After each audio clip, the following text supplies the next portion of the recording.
And I didn't even know where to start. This is that second book syndrome. You know, I had written the Ground Ties books. They just flew out of my brain. I just couldn't stop them. And then you have to come up with this second book.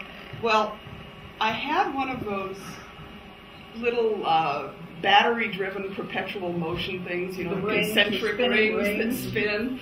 And it just started. It started with that, and I wanted a power source, and I wanted magic, but I wanted them to use it as a power source rather than, you know, I figure if humanity has something like magic, they'll figure out a way to make a buck off it. And that was my basic philosophy, and it started with that goofy thing, and it was a case of, okay, if these are spinning, how can, and it was an interplay really of the whole idea of electromagnetism. Yeah, she came up with the notion batteries that turning and creating electromagnetic field. You know, like direct lines between these objects.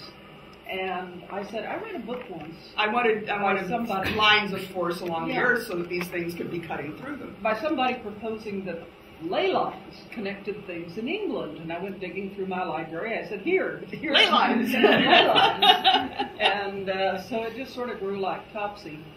One of the things that got me in a lot of trouble on a panel was an editor for a book publisher who shall remain nameless was in the audience and absolutely had a cat fit because I said that you can write short stories when you're younger, but you don't really have a novel in you until you are at least 30.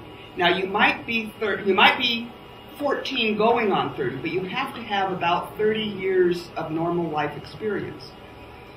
And I say that, and I mean not writing, I mean life experience.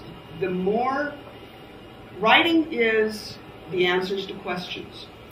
And the more options you have for the answer to a given question, the more possibilities you have, the more likely you are to come up with something unique.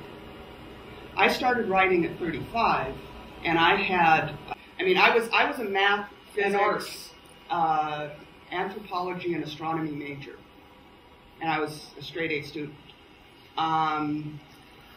I didn't graduate in any of them, but I came this close to all of them. I ended up 3 general university requirements in writing, in humanities short. So I don't have my degree because I am short because I didn't take literature. And you've written how many things? Yeah, Dear Wazoo will not look at that as life experience. That doesn't count. So I still don't have my degree, but I don't care. I get more mileage out of it without it. The story's much better without it.